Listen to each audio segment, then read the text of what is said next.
Welcome to the Quantum Love Podcast. I'm your host, Kelsey Grant. In this show, we'll be exploring all things love, relational mastery, and the initiations that entails, and what the journey looks like and feels like when we open up and let love lead. Let's dive in.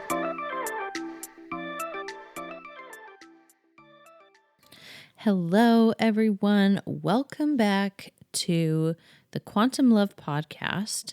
Today, we are going to be diving into why emotionally intimate friendships really matter and why you need them, and what happens when your romantic relationships are threatened by these emotionally intimate friendships. But before I get into all of the juiciness here, just a couple announcements. So we are taking a little break from the Embodied Alchemy series until probably mid-August, end of August. I haven't decided on the next official start date for the next series. But the next series, we are going to be exploring the codes of sovereignty and unwinding people-pleasing programming. So if you have like a nice person programming running inside of you, like the nice girl, the nice guy, the nice person, you know that you people please and you know that it's not serving you or your relational dream, that is a series you are going to want to keep an eye out for. And I will open registration soon, and so you can pre-register for that if you would like to join that series. And the summertime, I've got a couple new things on the horizon. So I am bringing back my Healing Heartbreak course. So it is one that I did a version of this with a former partner, and I just really like having a program available for people who are going through heartbreak, breakups, divorce, any type of ending that you weren't really expecting, and how to begin that healing process, rebooting yourself. So that program will likely be available by the end of this month.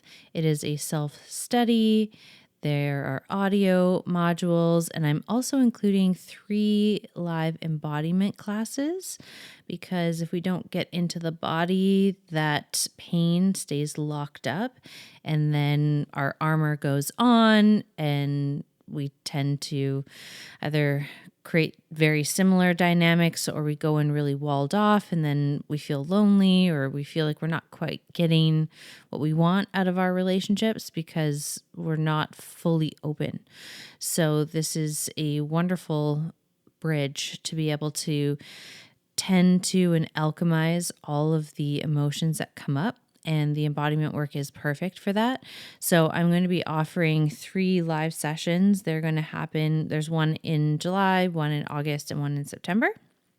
So it's kind of done over a couple months period so that you have time and space to really go through the curriculum and apply it. And then I'm also opening my Dating for Partnership program, which I am so stoked for. And that one will also include some embodiment classes, plus some live coaching and a curriculum that goes along with it. So that program is going to be 12 weeks, so 3 months. And we're going to kick that off in July. The first live call for that program, I believe, is July 11th. So I will be releasing more details about both of those programs to my email list really soon. So make sure that you are on there. And I'll also be talking about it here. So there will be links in future episodes for you to check out. And those are all the housekeeping things we got to get through today. That's what's on the horizon for the summer. I'm really excited to bring those programs through for you. So we have, a nice Dating for Partnership, and that's a very different, dating program than if you were just dating casually. So this is the program that you take if you legitimately want to date for a serious relationship, date for partnership, there are certain codes, there are certain pathways, there are certain elements that we really want to tap into when we have that intention and we're really wanting to co-create that relational dream in our hearts with someone. And then, of course, if that's not where you're at and you're like, Kelsey, I'm heartbroken, don't worry, I got you. And the Healing Heartbreak course will be available as well. So, without further ado, let's get into today's conversation about being emotionally intimate in our friendships and why this really matters. So, I think we all kind of get the drift by this point that your emotional needs cannot be fulfilled by only one person. And if you are putting the pressure on one person to fulfill all of your emotional needs, not only are you going to be wildly disappointed by that, but it's also likely going to trigger some old wounding. So our core wounds can get really infected and really aggravated when our needs aren't being met. So first of all, you really have to learn how to tend to your own needs. That's important, because how are you ever going to loop someone in and say, hey, like this is what I actually need, and be really clear and really concise with how you're delivering that, and being able to deliver that with a degree of openness and connectivity. It's literally an art form. And it's an art form that I teach in the path of Initiated. So that is the 13-month path where we really dive into the foundations of relational mastery so that you can learn how to not only identify your needs, but also tend to them. And then when the time is appropriate, open up and let someone else in. Reveal what you need from a place of connectivity and openness. Because if we are not being connected and open when we are delivering our needs, there is a high probability that's coming off as a demand or an attempt to control. Like there's a lot of things that will happen that will cause a collapse in a relational container when it comes to revealing these more vulnerable parts. And the reasons why we aren't always so open and connected when we reveal our needs is because they likely have chronically been, unmet for so long. And so it feels really vulnerable to reveal it.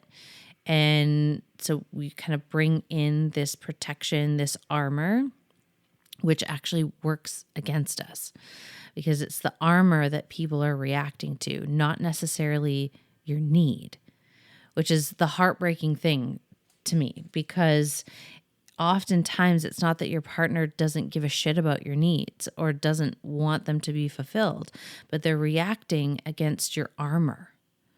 And the same is true on the flip side. Like you might be reacting against their armor, and it makes it hard for you to go in and really tend to and want to tend to your partner's needs.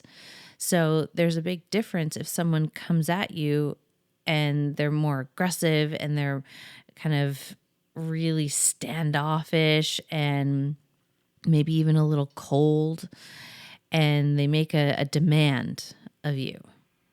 The likelihood of you wanting to really get in the ring with them, if you have a choice in the matter, you're probably going to be like, no thanks, that's not for me.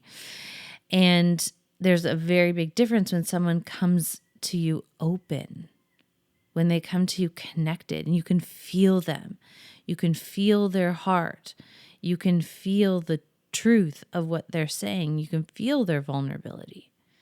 That is something that really has most people want to turn towards. So this is an art form that has to be cultivated, and unfortunately, it's not something that we generally learn in our upbringing, in our relational templates, and because it's not a relational muscle that we are well equipped with, then we just keep playing all of these relational muscles that aren't so effective. So first things first is we have to remind ourselves that our needs matter, and you need to be able to identify your needs and then tend to them yourself. Because if you're asking someone for something that you don't know how to give to yourself, what's happening in that moment is you're making them responsible for your well-being. So you're kind of putting them in this position of being a surrogate parent to you instead of a partner or a friend. And then we easily from there will slip into codependent territory. So really be mindful of the things that you require in terms of your needs, that those are things that you can tend to when you are by yourself. And every single need can be tended to in that way. It doesn't mean you have to, take on this rugged individualism and you never need anybody ever again and you don't have any needs and you just never let anybody in. That's swinging to another extreme that is equally as unworkable. And, it's more so about coming into this place of connectivity with yourself and being able to say, hey, I know how to tend to this need myself. And it feels really supportive when it's amplified by another. But I won't be blown out if someone says no, because at the very, end of the day, I still have me. I still know that I've got my back and I can tend to this. So this is, baseline. Well, we're going to lay the preliminary groundwork here. So knowing what you need and knowing how you can give yourself what you need, important information. And then when we go into this next phase of understanding that not one person is supposed to be the be all end all for fulfilling your needs. I mean, I guess maybe there is one and that would be you, but in terms of romantic partners or friends or family members, no other one person can fulfill on all of your needs 100% of the time. And to put that expectation on them only sets to, really compress the life force out of the relationship. So that's where we get into a lot of resentment, shut down, turn away terrain. We don't want that. So having friendships where there's a high degree of emotional intimacy. So emotional intimacy meaning closeness. There's honesty. There's a sharing of your feelings. There's validation. There's connectability there. They know you. You let them see you, not just when you're doing great, but they get to see the full picture of you. They get to know the full scope of who you are, which is a pretty vulnerable thing. And when we have this degree of connectivity and closeness, there is this beautiful foundation of safety and security that can be cultivated in those friendships. And we really build the emotional intimacy through really good communication. So if we want to have great relationships, we have to be great communicators. And that's anytime I've ever worked with a couple, that's one of their biggest complaints of each other. Is that, one partner usually complains that the other one is a terrible communicator.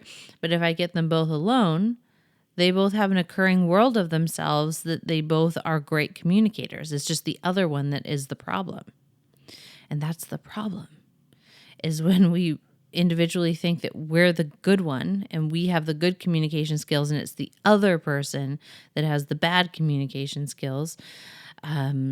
Then we get into this game of I'm good, you're bad, I'm right, you're wrong. There's no connectability there. There's no openness there. When we're in the right, wrong, good, bad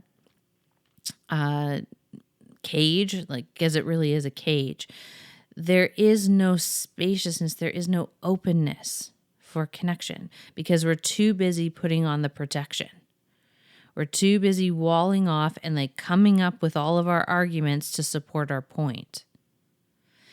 And that's really like a you versus me or me versus you instead of an us, like as a unit.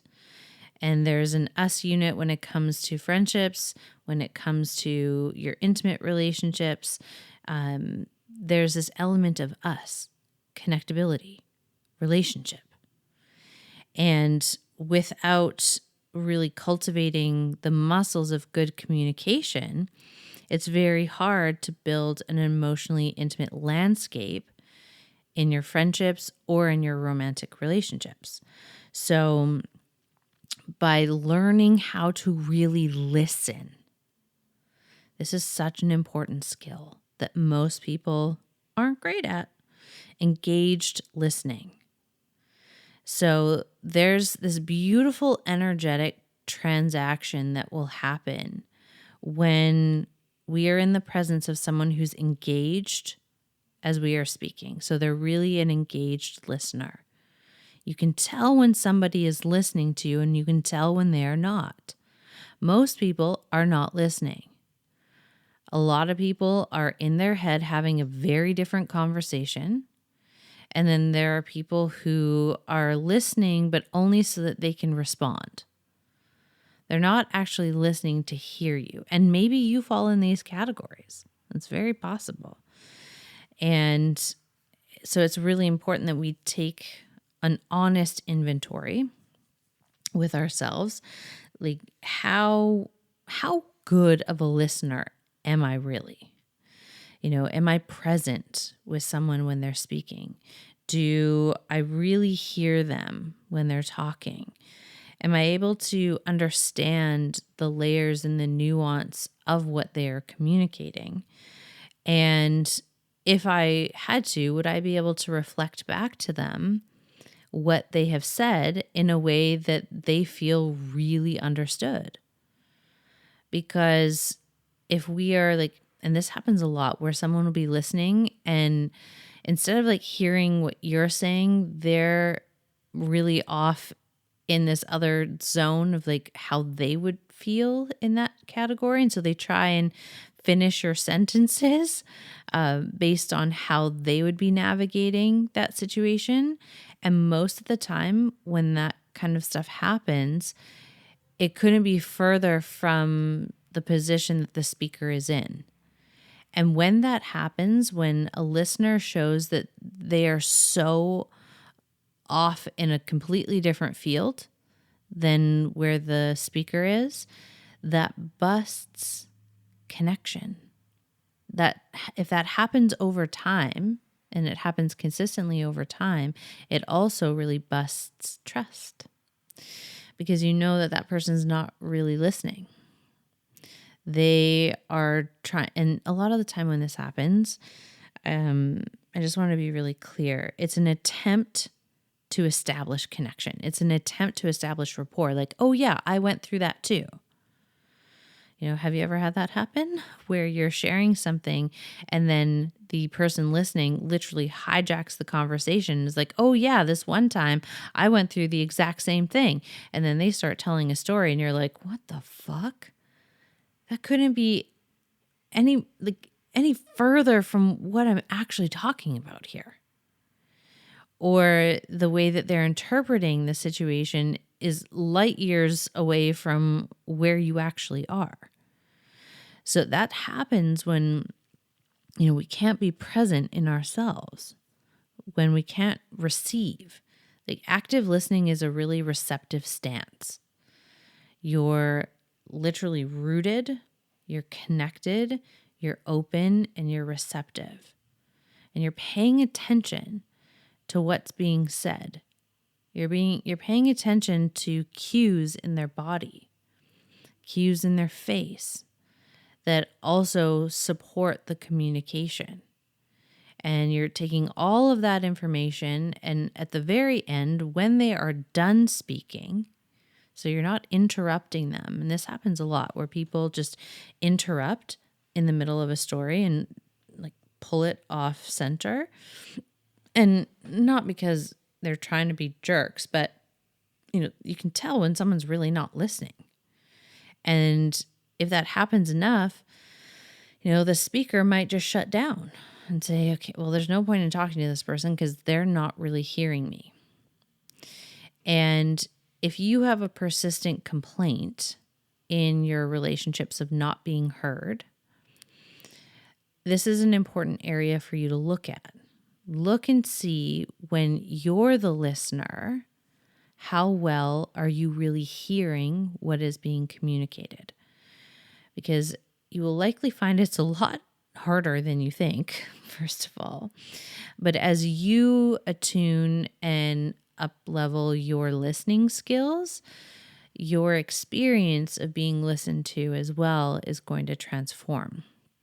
Because as you become better at listening, you will be very clear on what you need when you're the speaker. So if you have someone in your life who just doesn't listen to you very well, you'll be able to open that conversation from a place of openness and connection and connectability with them and say, you know what, I totally get why this might happen sometimes. And it's, not a personal attack at all. But when it's my turn to speak, this is what I really need from you. And that will communicate to me that you really value what I'm saying, that you're really listening, that you really hear me. Is that something that you're able to do? And it's so much more concise. It's so much more direct. And a lot of people's communication is so ambiguous, and they talk around the thing that they actually want to say, which also makes communication difficult. Like if someone won't land the plane and they're talking around the thing, sometimes that is a way, an unconscious way, to hook people in. So the other person then has to figure out what's going on inside of you instead of you figuring out what's going on inside of you and revealing that to them. So it's this way that we can manipulate for attention sometimes. So just be careful about that if you notice that in yourself or you notice that around in the people around you. Because those are the things that are going to interfere with the ability to build intimacy in your relationships. Now, I highly suggest that you practice the muscle of emotional intimacy with your friends. And if you have friends that you're not emotionally intimately connected to, it might be worth contemplating what value those friendships bring into your life. Because, we all have people who, are our surface level friends that we go to just to like shoot the shit, and we don't really ever have like deep discussions with them or deep connected experiences with, and that's fine. But if all of your friends fall into that category, there's a high likelihood that you're emotionally malnourished, which means when you go into your romantic relationships, there's going to be a certain degree of pressure that is put on your partner to fulfill this need that is being chronically unmet in all of your other relationships. And that degree of pressure will cause the relationship to collapse. Maybe not right away, but down the line it will, because it is too much for one person to have to hold. And so as we start really building out our friendships to be more emotionally intimate, and this does not mean crossing lines, this does not mean blurring boundaries. That is not what emotional intimacy is all about. Emotional intimacy is about connection. It's about openness.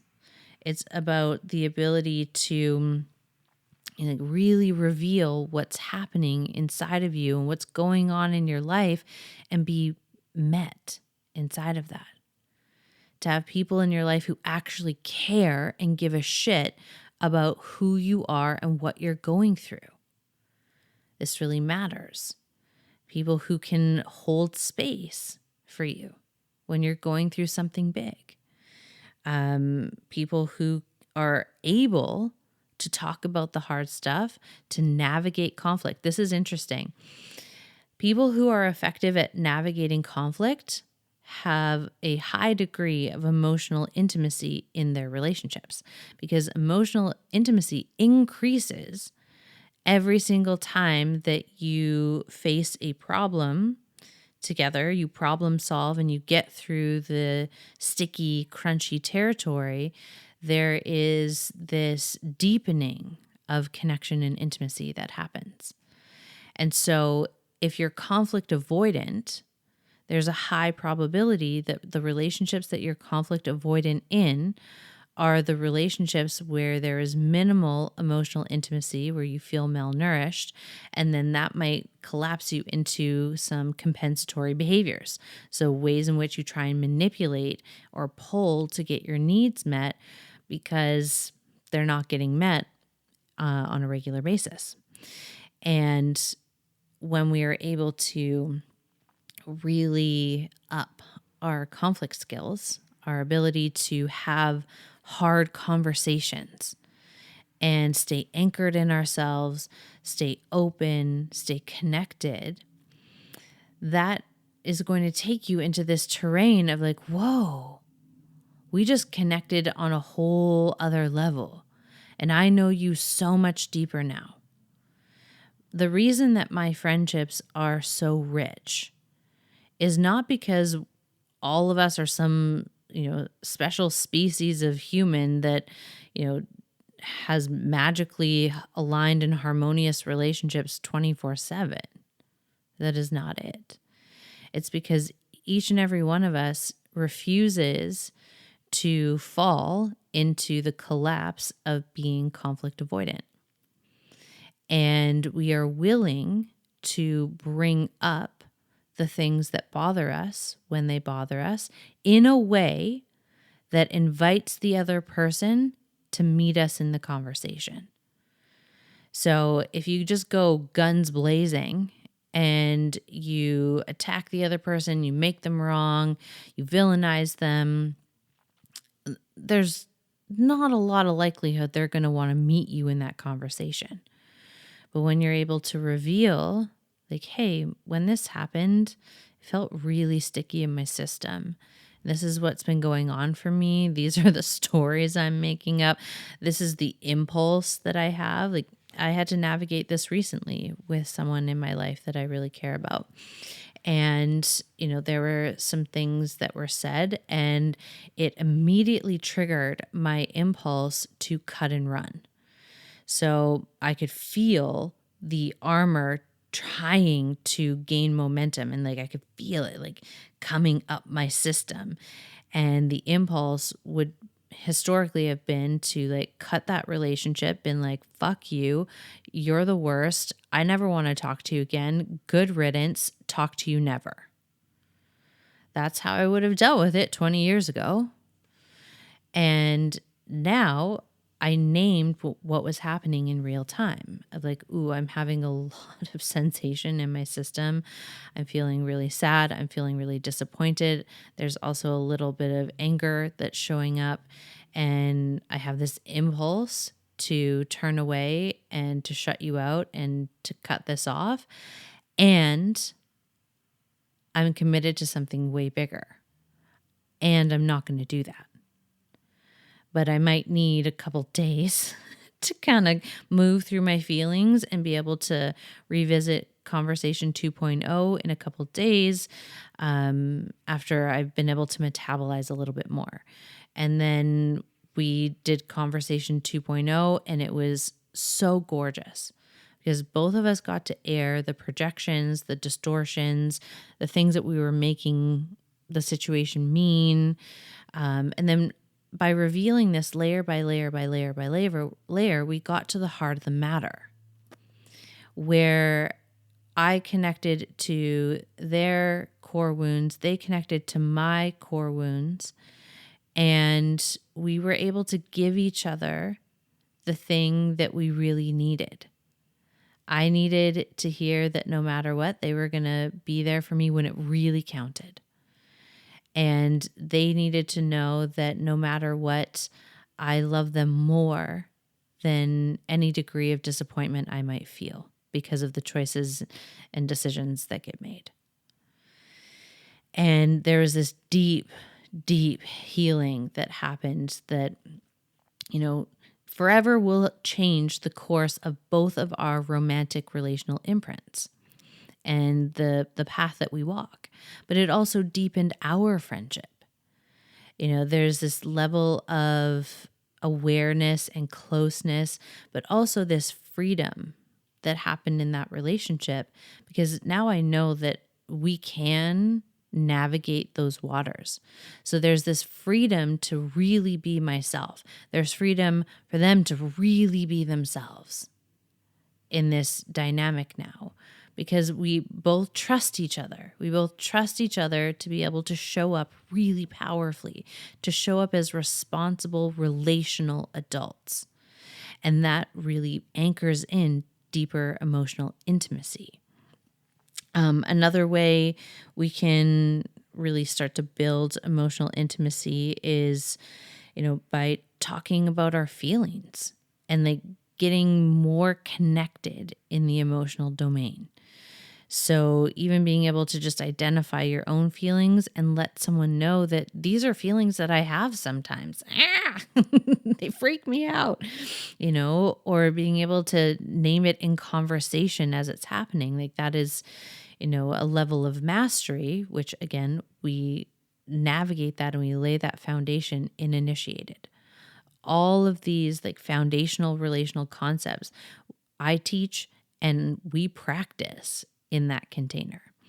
So if you're like, man, I really want to be able to do that, I want to be able to, tame my inner beasts and my inner wounds in a way where I don't have to hide them. I don't have to, cast them into the dungeon, but I can dance with them. I can be with them. I can reveal them in real time and still not do damage to my relationships, but instead deepen the connectivity, deepen the intimacy, deepen the trust. If you want to do that, initiated is your path. That's just the path you go. And when we are able to get in the realm of our feelings, it makes all of the relational dancing and co-creation so much smoother, because you are able to not only be responsible for your feelings because you know what they are, but you're able to feel them and you're not afraid of feeling them, which is the embodiment work that we do, so that your body and your nervous system has capacity to be with the hard feelings, the tough stuff. And you don't immediately collapse into protection mode or avoidance or anxiety. Like it's not this immediate collapse that happens. Instead, there's a little bit of spaciousness for curiosity. And as soon as that curiosity is there, we have a little bit of room to welcome other people in. And we can reveal like, oh yeah, I'm feeling really anxious, and the reason I'm feeling anxious is da da da da da. So you kind of get into the more nuanced layers of your feelings, and through that you reveal more about who you are. The more you reveal about who you are in the presence of the right people who have the skills to hold this masterfully, and people who have a baseline of respect and dignity, and who can hold their own emotional world with reverence. Every time you reveal these parts of you, there is this opening. There's more space for love. There's more space for connection, because there are old parts of you that learn like, oh, I'm not going to be rejected for this, or I'm not going to be abandoned for this, or I'm not going to be humiliated for this. I have new relational evidence here.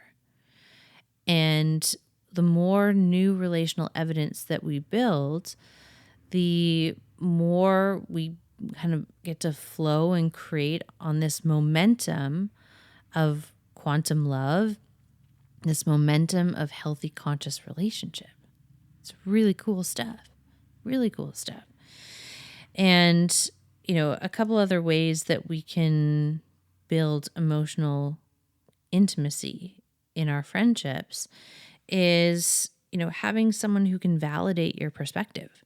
When you share that you are really sad, they don't try and positivity bypass you out of it.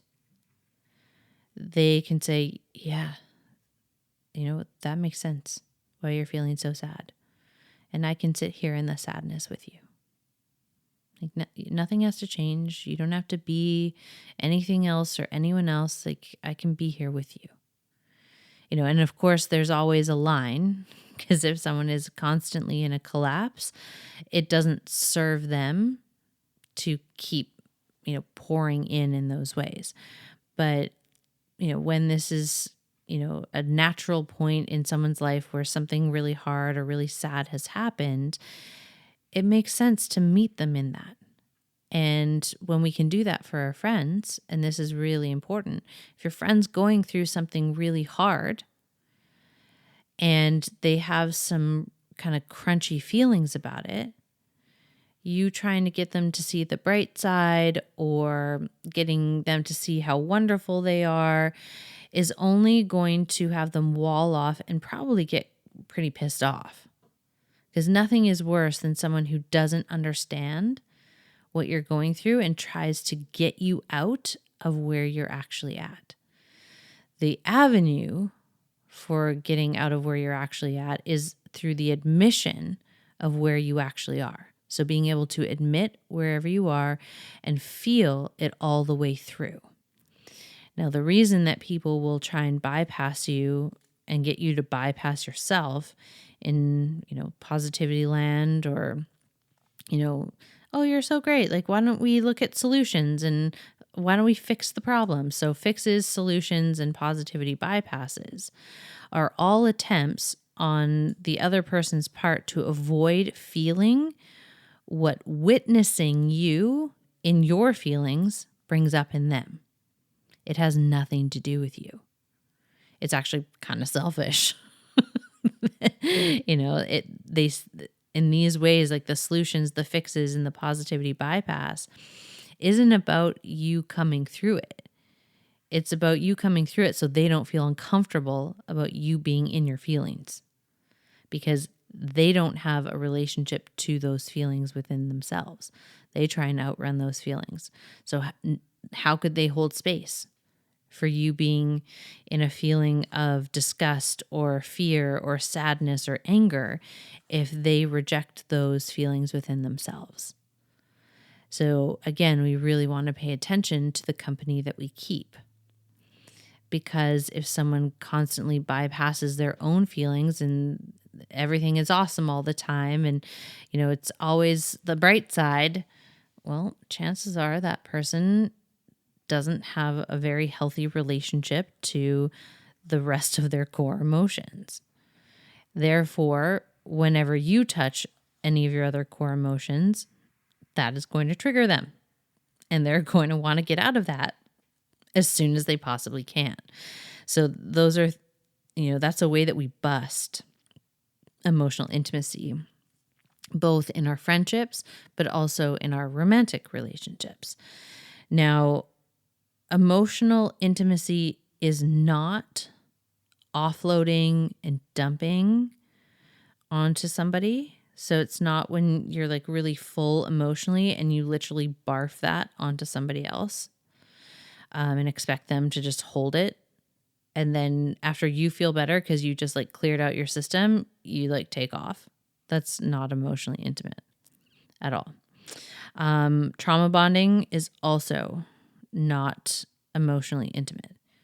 You might feel that way because you're like, ooh, this is my wound and this is my wound and this is my trauma and this is my trauma. And like, let us get in this trauma wounding soup together.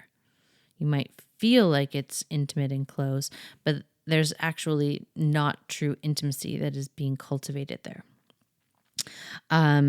Also, any situations where there is a lot of dependency happening, where the other person's boundaries are being disrespected.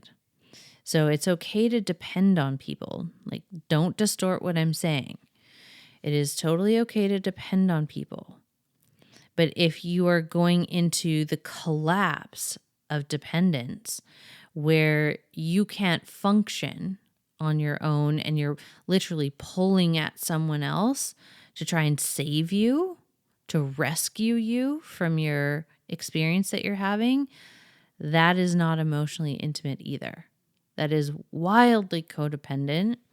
And it often comes from our wounds, our unhealed wounds, and our unhealed trauma. So it's not about making you wrong or anyone else wrong who does that.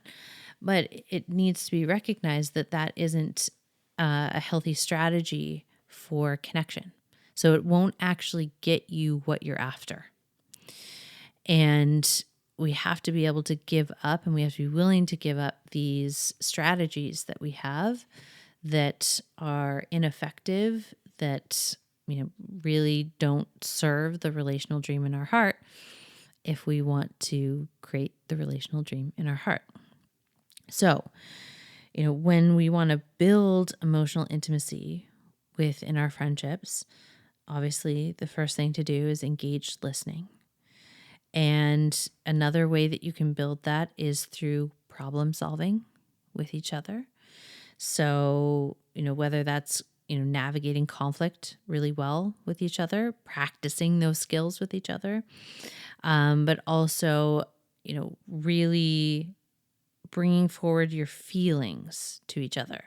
Practice revealing your feelings and feeling your feelings around each other. Allow yourself to get choked up. Allow yourself to get moved.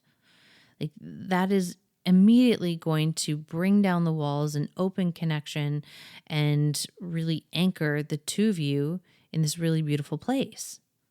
When you allow yourself to be seen, you allow yourself to be felt, you allow yourself to be known. And the third area that you can really cultivate some emotional intimacy in your friendships is by establishing a culture of safety and rapport with each other, meaning that you understand what the other person needs to feel really safe to open.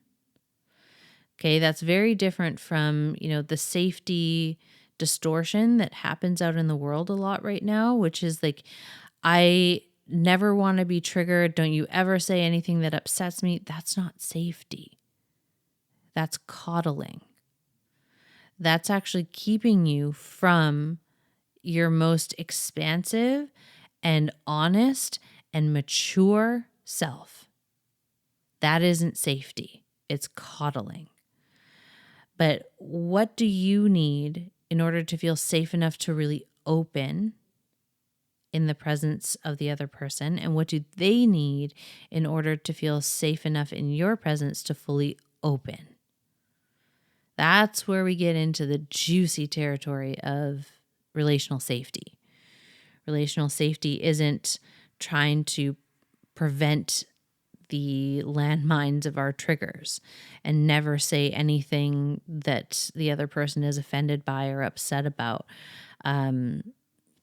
That's just not going to work. Like, if you try and do that, you're literally going to be walking on eggshells every time you go into that relationship, because you're like, is this going to set them off? Is this going to set them off? Like, is this going to set them off? Obviously, in your relationships and your friendships, there is this degree of respect and rapport and dignity. Like, that's just the baseline. Like, we don't say things that are malicious. We don't say things that are harmful in the sense of attacking someone's, sense of self-worth or attacking their well-being. Like, that is nowhere near healthy relating. So that's not what I'm talking about here. What I'm talking about is there freedom in the relationship to be the fullest expression of who I am, knowing that sometimes, I might say something that upsets you or that you don't agree with, but there's space for that to belong. because I know what you need to feel safe in this relationship, safe enough to open, which is probably a baseline of respect, dignity, care, compassion, humor.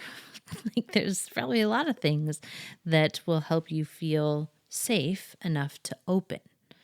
And if you know what you need to feel safe enough to open, and then you ask the other person what they need, and then you kind of navigate what your relationship is asking of the two of you in terms of your friendship.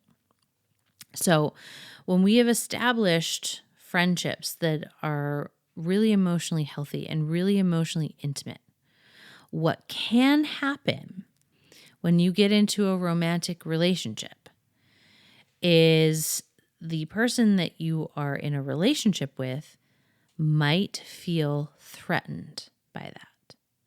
And there are two main reasons why a new partner might feel threatened by emotionally intimate and emotionally healthy friendships that you hold. Number one, they personally lack the skills for emotional intimacy. And because they lack the skills for emotional intimacy, they automatically feel threatened by anyone who does, because they know that they can't really uphold the standard of relating that you're used to, that you're likely going to invest into.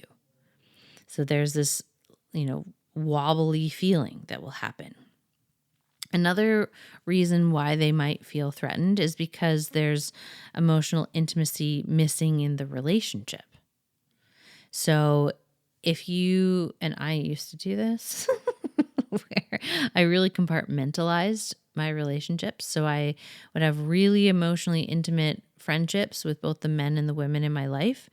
And then because I was getting all my needs met emotionally in my friendships, I wasn't opening in the same way to my romantic partners. And so that was on me. That was on me of not opening that doorway and cultivating that same level of emotional intimacy in a romantic relationship. And that came from, my compensatory strategy of trying to keep myself safe and walled off and protected from hurt. I was just trying to prevent myself from feeling hurt if that relationship ever ended. So my unconscious logic here was, well, if you're not super emotionally intimately connected, if it ends, it won't hurt as bad. And that logic is flawed for so many reasons. But the biggest one of all is that it robbed me of the opportunity to have emotionally intimate experiences with my romantic partner. So you really have to look and be honest. Is emotional intimacy missing in the relationship? And if it is, what's going on in me that I'm willing to turn towards my friends, maybe even your family, and generate emotional intimacy in those relationships, but I'm not willing to do it for the person who I'm in a romantic relationship with? What's that about? And then sometimes it's a combination of both, that emotional intimacy is missing in the romantic relationship, but it's also not a skill set that your partner has. And so there's this degree of feeling threatened. It's kind of like a double hit to them. So really, when it comes down to selecting your partners, so when you're dating for partnership, we really want to take a look at how someone reacts to your emotionally intimate, emotionally healthy friendships. If they attack them, if they put them down, if they make snide comments about it, that's a really big hint that you might be walking into a landmine, a relational landmine with that person. And we have to have enough anchoredness in our sovereignty and in ourselves and in the relational dream in our heart, essentially, that we want to create, that we are willing to say goodbye or no to people right at the beginning who are showing us that they do not have the skills to create the type of relationship that you are ultimately desiring in your heart. Because that's not just going to magically change one day. Just because you get into a relationship doesn't mean that they're somehow going to become emotionally available or develop these emotional intimacy skills. And like, that's not going to happen. Like, that's the fantasy at play. And again, if you really struggle with fantasy, you're going to want to get your cute little butt into Initiated to unwind that. Because if we have all of this fantasy going around inside of us, that will have us commit in relationships with people who, right from the beginning, were showing us signs that they weren't able to meet us where we wanted to be met. And if we don't pay attention to that, we might waste a lot of our own time. It's not the other person that's wasting your time. It's likely you wasting your own time when we are playing out patterns like this. Okay. This is not to say that, someone who, lies about what they want or something like that, and people have every right to change their mind. I think that's an important thing we got to keep in mind when it comes to relationships. No relationship is ever guaranteed forever. And at any point in time, you or the other person has full reign, full sovereignty to change your mind if the relational container is no longer serving the highest good for both people. If you've literally gone as far as you can go, you are allowed to change your mind. And so are they. And this can feel really threatening to someone who, isn't really rooted in those deep, emotionally intimate waters, because they'll make it mean something that it doesn't. But when we're really anchored in those emotionally healthy waters, and we trust ourselves to identify our needs and reveal those needs and, tend to those needs ourselves if no one else is available. And we also give other people high quality information to help support our needs. And we build this culture of emotional closeness in our friendships, in all of our relationships. Then if someone can't meet us in the type of romantic relationship we want, or if you find that, they've changed their mind at some point along the journey and they're like, you know what, I thought I wanted this, but I'm really not ready for it, or I really don't want it. That change isn't going to blow out your entire identity. It's not going to, blow you to bits. It's going to impact you, of course. It's going to hurt. It's going to sting, like, any ending does. But it's not going to destroy you the same way that it would if, we are playing in fantasy, if we're not paying attention, if we're not cultivating emotionally healthy and intimate connections, because we have nothing to fall back on in terms of support, community support, familial support, but just having that, safe, soft place to land when life doesn't go according to plan, because that is kind of the one guarantee on this planet, is that things may go according to plan sometimes, but they often don't, at least not according to our plans. As human beings, like, we have very distinct ideas about how things should go and how they should be. And then life comes in and shakes shit up and is like, well, nope. Nice try. Cute, but nope. And, that obviously can be really confronting.